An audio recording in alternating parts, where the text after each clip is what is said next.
Hello नमस्कार मित्रों, मैं Avnish Kumar Maurya, excellent study point 99 बधाइयों। और आज जो है हम आपके आने वाली कॉम्पिटिटिव एग्ज़ाम से संबंधित कुछ महत्वपूर्ण 10 सवालों के बारे में परिचर्चा करेंगे। यह सवाल जो है कहीं ना कहीं आपके एग्ज़ाम में देखने को अधिक मात्रा में मिल जाते हैं। यह वीडियो हमारा सभी जो है प्रतियोगी परीक्षाओं के लिए जो है उपयोगी साबित होगा। आइए देखते हैं विलंब ना करते हुए। पहला सवाल हमारा है, राज्य बनाने और समाप्त करने की शक्ति निहित है। राज्य को बनाने और समाप्त करने संबंधी शक्ति जो निहित है किसमें? ऑप्शन ए राष्ट्रपति, प्रधानमंत्री, संसद में या सर्वोच्च न्यायालय में। तो इसका हमारा जो राइट आंसर होगा तो संसद में। संसद जो है किसी भी राज्य को समाप्त कर सकती है और नए राज्य का गठन भी कर सकती है। अगला क्वेश्चन हमारा जो है, भारतीय संविधान में अनुच्छेदों की संख्या कितनी है? भारतीय संविधान में अनुच्छेदों की संख्या कितनी है? 445, 395, 546, 392। भारतीय संविधान में जो अनुच्छेदों की संख्या जो है वह 395 है। वह अलग बात है कि जो है उसमें ए बी सी करके जो है और जो है अनुच्छेद जोड़ दिए गए, लेकिन जो है आपका ऑप्शन यही राइट होगा, 395। मूल अनुच्छेद इतने ही रहेंगे। अगला, भारत राज्यों का एक संघ है, यह किस अनुच्छेद में कहा गया है? भारत राज्यों का एक संघ है, यह किस अनुच्छेद में कहा गया? अनुच्छेद 1, अनुच्छेद 2, अनुच्छेद 3, अनुच्छेद 5।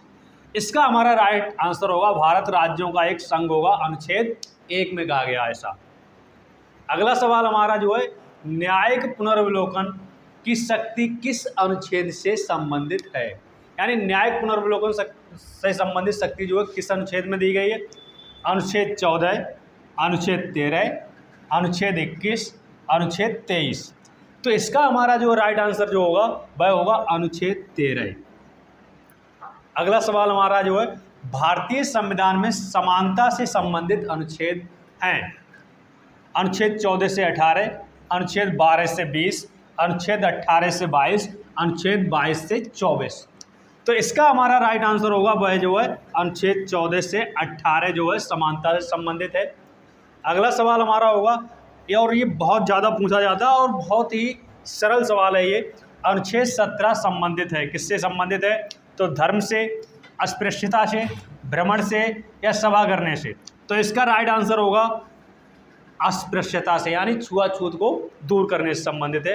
अगला सवाल हमारा जो है, संवैधानिक उपचारों का अधिकार किस अनुच्छेद से संबंधित है? जब पूरा संविधान लिखा जा चुका था तो डॉक्टर भीमराव अम्बेडकर से पूछा गया कि इस संविधान में आपको जो है सबसे अच्छा कौन सा प्रावधान लगा? तो उन्होंने बताया था, क्या बताया था? उसका आंसर दिया था अनुच्छेद 21, अनुच्छेद 23, अनुच्छेद 32, अनुच्छेद 21। उसके बाद जो अनुच्छेद 32 ये जो है संवैधानिक उपचारों से संबंधित अनुच्छेद है और इसी अनुच्छेद को जो है संविधान की हृदय एवं आत्मा कहा था डॉक्टर भीमराव अम्बेडकर जी ने। अगला सवाल, निम्न में से कौन सा अनुच्छेद जो है आपातकाल से संबंधित नहीं है? अब नहीं आ गया तो ये समझ लेना, ठीक है। तो अनुच्छेद 52 ये आपको पता ही है, राष्ट्रीय आपातकाल से संबंधित है। अनुच्छेद 352 जो राष्ट्रीय आपातकाल से संबंधित है। अनुच्छेद 356 ठीक है, राज्यों में आपातकाल से संबंधित है। अनुच्छेद 360 जानते ही आप, जो वित्तीय आपातकाल से संबंधित है।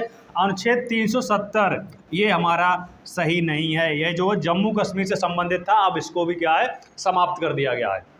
अगला सवाल, भारतीय संविधान में आपातकालीन प्रावधान किस देश से ग्रहण किए गए हैं?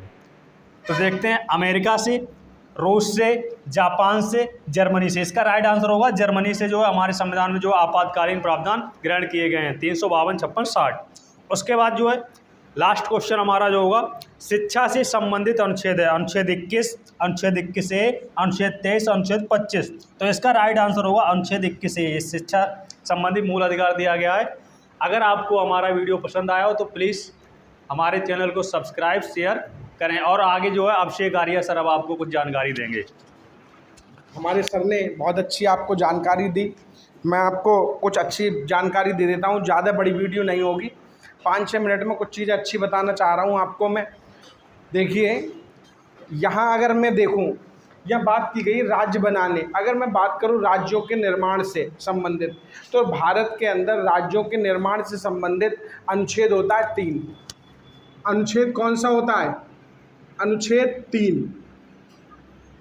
ये अनुच्छेद 3 में साफ साफ कहा गया है कि संसद किसी भी राज्य का निर्माण कर सकती है या किसी भी राज्य को 2 नए राज्यों में तोड़ सकती है। तो संविधान में राज्यों से संबंधित पहला ही हमारा भाग है, जिसमें ये बहुत अच्छा प्रश्न था कि राज्य बनाने और समाप्त करने की शक्ति किसमें निहित होगी? संसद के अंदर निहित होगी। तो संसद से अलग नहीं जा सकता।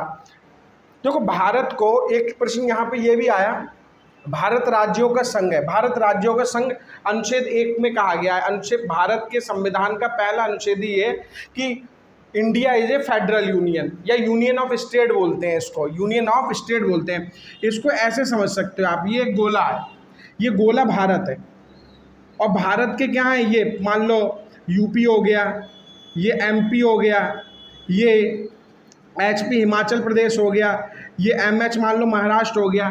तो इस गोले से ये बाहर नहीं जा सकते राज्य, इसीलिए राज्यों का संघ कहा गया है भारत को। तो भारत में राज्य ऐसा नहीं हो सकता अपने आप को आज़ाद करा लें, अपने आप को स्वतंत्र करा लें। संसद ही नया राज्य बना सकती है और पुराने राज्यों के अस्तित्व को समाप्त कर सकती है। अभी 2019 में आप सब लोगों ने देखा, राष्ट्रपति जी ने अधिवेशन की अध्यक्षता करी और उस अधिवेशन में जम्मू कश्मीर राज्य को 2 केंद्र शासित प्रदेशों में बांट दिया गया। तो जम्मू कश्मीर और लद्दाख 31 अक्टूबर 2019 को अस्तित्व में आए। बाकी अगर हम बात करें संविधान के अनुच्छेदों की संख्या कितनी है, तो भाई 395 अनुच्छेद हैं, लेकिन वर्तमान में आप लोग देखते हो 444, 400 ऐसा कुछ नहीं है, अनुच्छेद उतने ही हैं। संविधान संशोधन कर करके इनके अंदर संख्याओं को बढ़ाया गया है। जैसे 21 अनुच्छेद तो था ही था, 21A में शिक्षा के अधिकार को और जोड़ दिया गया। शिक्षा के अधिकार को 86वां संविधान संशोधन करके, 86वां संविधान संशोधन ये बेटा 2002 में अस्तित्व में किया गया। तो इस अस्तित्व के 2002 में जो अस्तित्व में आया शिक्षा का अधिकार, इसमें कहा गया 6 से 14 वर्ष तक के बच्चों को निःशुल्क और अनिवार्य शिक्षा होगी। इसी के तहत एक और मूल कर्तव्यों में भी 51 का को जोड़ा गया है। जो मौलिक कर्तव्य हमारा 6 से 14 वर्षों के माता पिता को बच्चों को स्कूलों तक भेजना क्या होगा? अनिवार्य होगा। यहाँ देखें, न्यायिक पुनर्अवलोकन की शक्ति किस अनुच्छेद में है? न्यायिक पुनर्अवलोकन का मतलब ये होता है, अगर किसी को अभी भी कोर्ट के डिसीजन पर डाउट है, तो उस डाउट को दूसरे किसी और कोर्ट में भी क्या किया जा सकता है? अवलोकन किया जा सकता है। इसके लिए अनुच्छेद 13 है हमारा। भारतीय संविधान में समानता का अधिकार सब लोग जानते हैं। अनुच्छेद 14 से 18 हमारे लिए संविधान ने 6 प्रकार की क्या दिए हैं? मौलिक अधिकार दिए हैं। उन मौलिक अधिकारों में एक प्रकार की अधिकार है या स्वतंत्रता है, समानता की स्वतंत्रता, फ्रीडम ऑफ इक्वलिटी बोलते हैं इसको अंग्रेजी में। अनुच्छेद 17 आप लोग जानते हो, अस्पृश्यता बोलते हैं। इसी का दूसरा नाम होता है छुआछूत। जैसे कोई निम्न जाति का व्यक्ति उच्च जाति के घर पर आ जाता है तो लोग पूरा घर साफ करते थे, अब ऐसी कोई स्थिति करता है तो उसको बेटा कानूनन क्या मिलेगी? उसको कानूनन दंड दिया जाएगा। संवैधानिक उपचारों का अधिकार अनुच्छेद 32 सब लोग जानते हैं। इसको हमारे भीमराव अंबेडकर ने संविधान की आत्मा कहा है। लेकिन एक प्रश्न बनता है, संविधान की आत्मा प्रस्तावना को कौन कहता है? तो बेटा आप एक बात याद रखना, प्रस्तावना को आत्मा कहा गया है। ये कई बार प्रश्न आए, ठाकुर दास या ठाकुर भार्गव दास। कुछ लोग ठाकुर दास भार्गव भी कहते हैं, मैं कहता हूँ ठाकुर भार्गव दास ने क्या कहा है? प्रस्तावना को संविधान की आत्मा बोला है। वैसे अनुच्छेद 32 से 5 तरीके की रेट इसमें जाहिर की जाती है, बंदी, प्रत्यक्षीकरण, उत्प्रेषण, इस तरीके की होती हैं। आपातकालीन जर्मनी, आपातकालीन ऐसे याद रख सकते हो, आप सब लोग जानते हो प्रथम विश्व युद्ध 1914 में शुरू हुआ।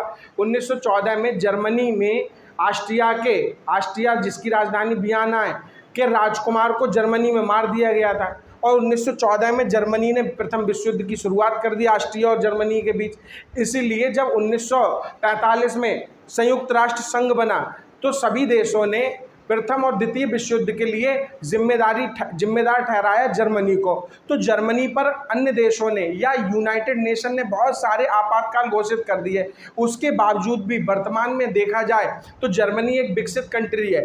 तो हमने भी जब हमारा संविधान बना तो उस टाइम पीरियड में जर्मनी से ऐसे आपातकालों को रखने का सोचा, तो हमने आपातकाल की शक्तियाँ किससे ली हैं? जर्मनी से रखें। 3 तरीके के आपातकाल हैं, अनुच्छेद 352, अनुच्छेद 356 और अनुच्छेद 360। अनुच्छेद 352 राष्ट्रीय आपातकाल बोला जाता है, अनुच्छेद 356 राष्ट्रपति शासन कहा जाता है और अनुच्छेद 360 वित्तीय आपातकाल कहा जाता है। एक बड़ा अच्छा प्रश्न है, पीसीएस में ये आया हुआ प्रश्न है। प्रश्न पूछा गया था, ऐसा कौन सा आपातकाल है जिसमें न्यायाधीशों के जो वेतन होता है उसको कम किया जा सकता है? तो केवल और केवल एक ही आपातकाल है 360, जिसके अंतर्गत न्यायाधीशों के वेतन को कम किया जा सकता है। तो हम लोग मिलते रहेंगे इसी तरीके से, बाकी सरकार भी साथ रहेगा। बस आप चैनल को लाइक करें, सब्सक्राइब करें और आगे बढ़ते रहें हमारे साथ, हमारी कोचिंग से भी जुड़ें। धन्यवाद।